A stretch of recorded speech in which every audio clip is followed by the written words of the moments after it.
Hey, what's up? This is Dave. Welcome to Drunken PM Radio. Typically what I do on this is interview people, but today I'm offering something different. 10 things you can do to make sure that your daily Scrum, stand-up, or whatever you want to call that meeting is not a status meeting. So I've got some tips from my own personal experience, things I think will help. But before getting into that, I do want to tell you about something that's happening very, very soon. So today is Friday, January 24th. I'm going to edit this and post it as soon as I finish recording it on Monday, January 27th and Tuesday, January 28th. The Agile Network is putting on our monthly conference. This one is called Converge.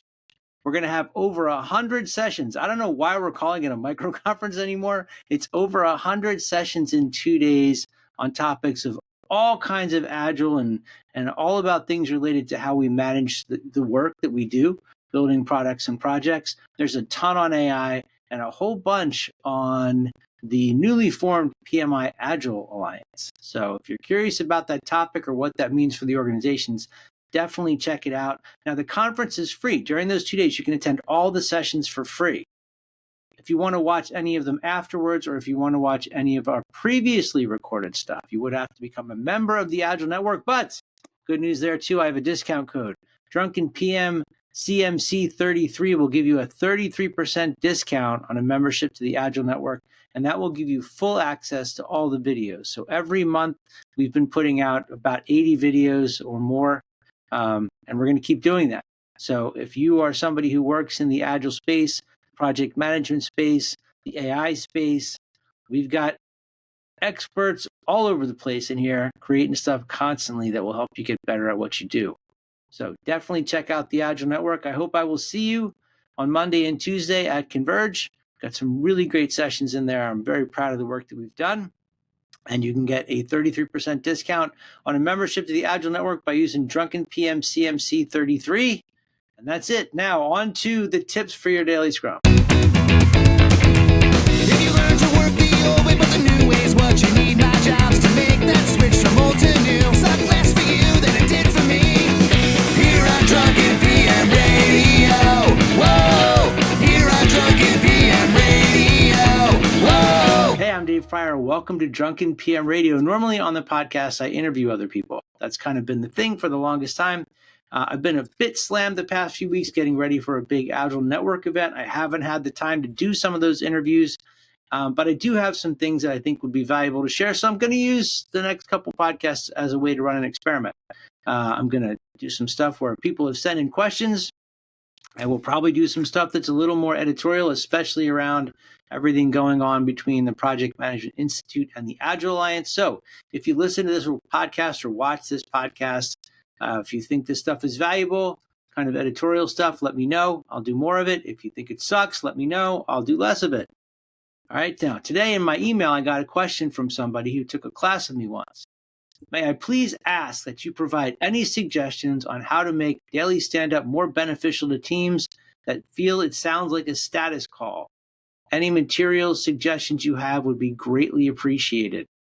So I made a list of 10 things that I'm going to go through right now. 10 things that I think would help make your daily stand-up or daily Scrum, whatever you want to call it, daily meeting. A lot of people don't like to call it a stand-up. Make that more valuable if it's feeling a lot like a status call. So one of them is to stop using the 3 questions. When I was taught about the daily Scrum, I was taught the questions are, what did I do? What am I going to do? What's in my way? At the core of all of this, what you're trying to do is to create a conversation between your team members where they're looking at the work they have left to do and planning out what they're going to do today. So why not just start there, right? Don't have that structure that people can just fall into the rut of, yeah, I did 72. I'm going to work on 72 and it'll be done in 18 days.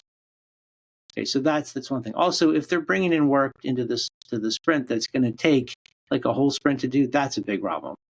2 to 3 days max from a card on the wall to shippable product, because you have to see the dynamic changes every day in the daily Scrum, and that lets you figure out if you're going to actually get the work done by the end, or gives you a better sense of it. One other thing I think is really, really important is that everybody on the team looks at, however you're visually recording the work, you're using Jira or cards on the wall, whatever, that has to be updated before the daily Scrum or daily meeting, and everybody has to be familiar with what it says.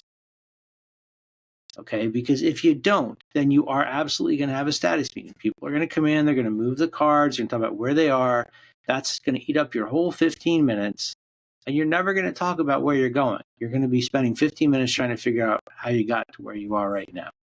So if you want to use this meeting as a planning meeting, which is what it really should be, everybody should be aware of what's on the board before you get together, quickly sync up and talk about what's coming up next.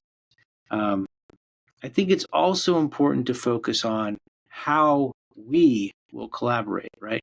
If you are on one of those teams where you assign the work early on, or even in sprint planning, then everybody's going to go back to their desk with their work that they have to do, and they will report that in their sprint, they're this far done, and they don't know why that other person has not done their work.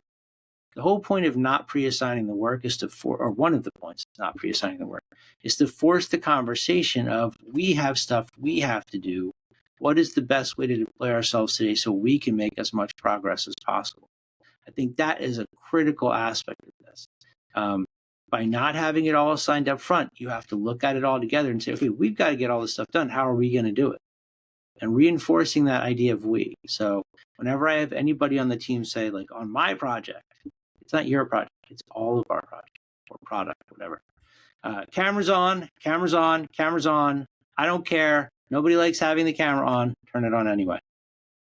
It's going to help you establish a better connection. You will be able to pick up ambient information from that person, their facial expressions, things like that. I mean, it's just a better way to build a human connection, right?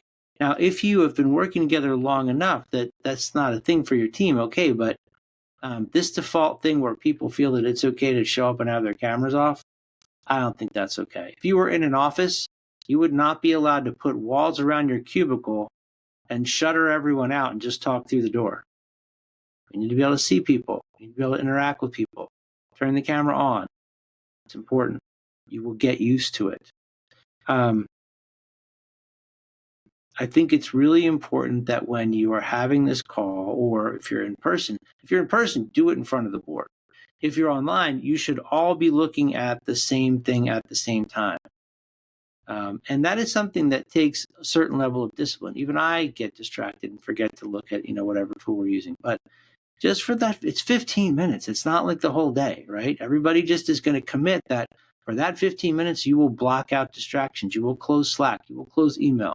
You will only have open the system you're looking at and talking about together. I think that that's a worthy sacrifice for everybody to make. I also think it's really important that, especially if it's in a status meeting kind of mode, that you switch up the person who is facilitating or leading it, right?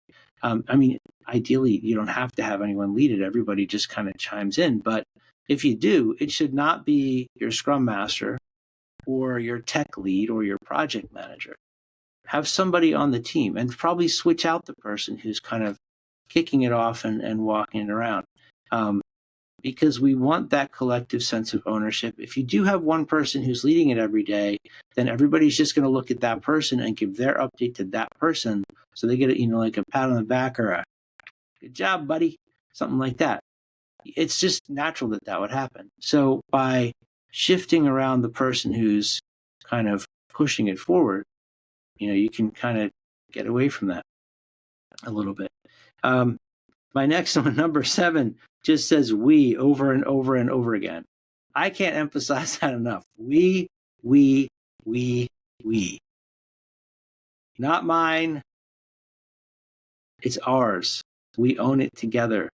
You have to constantly be reinforcing that for one another. We have problems we have to solve. What's the best thing we can do together? How can we collaborate better together? What can we do to make sure we get to know each other better, even though we're spread across 12 different time zones? How can we learn to respect one another's differences and use them as a position of strength? I think all of that becomes really important. So just pay attention to the language that people use, the way that they engage with one another. I think that can do a lot towards making this meeting not be a status meeting. Number 9 is you limit this meeting to 15 minutes. I don't care what's going on. There's no reason in the world this meeting needs to take more than 15 minutes that you can come up with that I'm not going to explain to you all day long. It's just not right. if the people show up, if they know what they're talking about, if they've done the work ahead of time, if they're prepared, this is a 15-minute meeting at best. And if you can't do it in 15 minutes, you need to figure out why, because there's something else going on. If your daily meeting, daily Scrum, daily stand-up is taking longer than 15 minutes, that might indicate that there's other problems that you need to think about addressing. So for me, like, that's a hard thing.